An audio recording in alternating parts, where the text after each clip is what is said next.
औज़ु बिल्लाहि मिनश्शैतानिर्रजीम बिस्मिल्लाहिर्रहमानिर्रहीम। मक्खण जट पंजाबी चैनल वालों तमाम सुनने वालियां नूं अस्सलामु अलैकुम।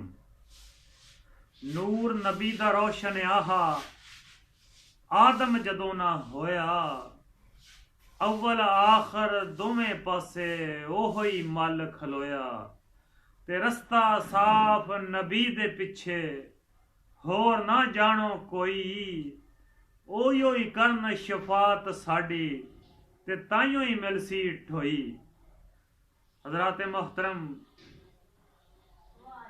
तवक्कल एक ऐसी शै आ जिहदे मुकाबले च कोई शै होर नहीं आउंदी।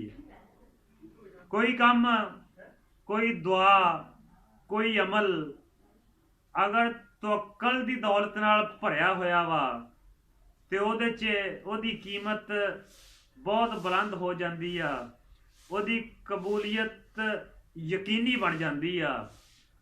तो एक दिहाड़े 4-5 सखियां सलाह करके हजरत माई राबिया बसरिया कलंदरिया उन्होंने मिलने वास्ते उन्होंने दे आस्थाना पाक च पहुंचियां।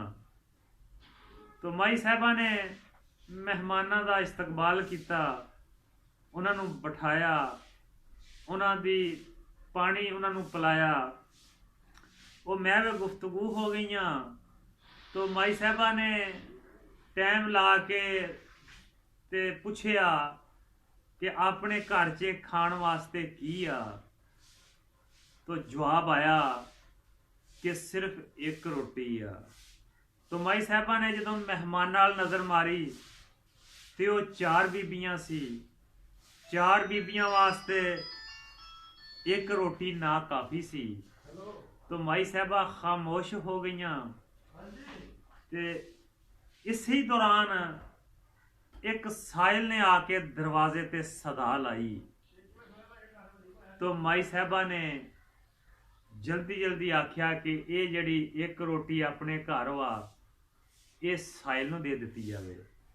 तो माई साहबा और रोटी साहिल नूं दे के इन्नियां इत्मीनान च हो गई कि पहला इन्ने इत्मीनान विच नहीं सन जिन्नियां रोटी देण तो बाद इत्मीनान च हो गई। तो थोड़ी देर गुजरी सी, किसी ने दरवाजे ते आके दस्तखत की दिती। माई साहबा ने पूछया कौन। जवाब आया कि ए नाल दे महल्ले चों किसी ने तुहाडे वास्ते ए न्याज भेजी आ, ए रोटियां आईयां वा। तो माई साहबा ने कहा रोटियां गिनो किन्नियां वा। उन्होंने कहा ये 7 रोटियां वा। माई साहबा ने आख्या कि नहीं तुसी गलती ना आ गए आ, ये रोटियां किसी होर दियां वा, साडे वास्ते नहीं आईयां। ये कह के माई साहबा ने रोटियां वापस दे दियां।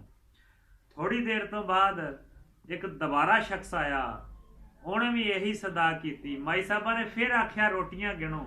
रोटियां गिनिया गईयां, ओ जनाब 12 सी। माई साहबा ने कहा नहीं नहीं ये भी साडे वास्ते नहीं आईयां।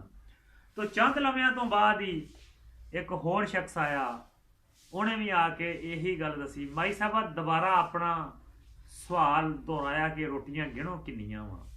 जदों गिनियां तो 11 सी। माई साहबा ने आख्या हाँ ये रोटियां साडियां ही आ।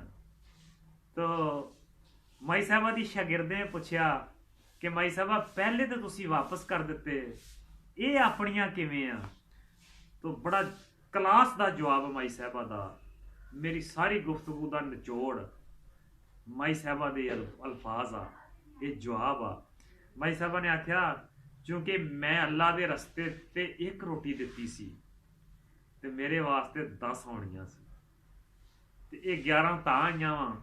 अल्लाह की जात ने जड़ी मैं एक दिती सी, वो भी मैनूं वापस पलटा दी है।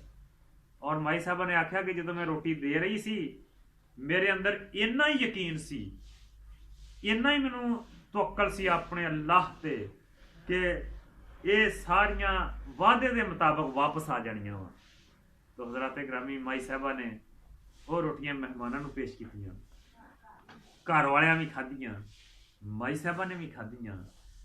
तो असल नतीजा ये आ कि साडा अमल, साडा कोई काम, साडा कोई लफज, साडा कोई बोल, साडा कोई किरदार, ये उदों नूं कबूलियत दा शरफ मिलना वा जदों साडे अंदर यकीन होया, साडे अंदर तवक्कल होया।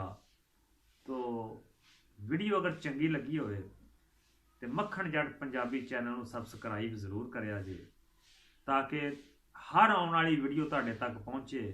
तो आखिर ते मैं एक पैगाम देना चाहना वा कि अपने अंदर यकीन की दौलत नूं मजबूत करो, अपना तवक्कल अल्लाह की ज़ात ते मजबूत करो, और अपना हर अमल इन्ने यकीन नाल करो कि उस शक वाली गुंजाइश कोई ना हो।